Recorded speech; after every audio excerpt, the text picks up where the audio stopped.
ప్రభుత్వంలోది. దాని ముందు ప్రశ్న ఉంది, అసలు ఈ సమాజం నీకు ఎలా కనిపిస్తుంది అని అంటే దానికి సమాధానంగా ఇది చెప్తాడు.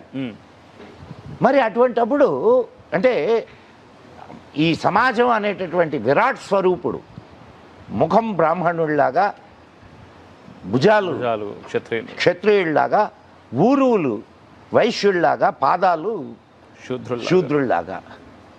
అయ్యా, పాదాలు లేకపోతే సమాజం నడుస్తుందా? సమాజం నిలబడుతుంది ఫస్ట్.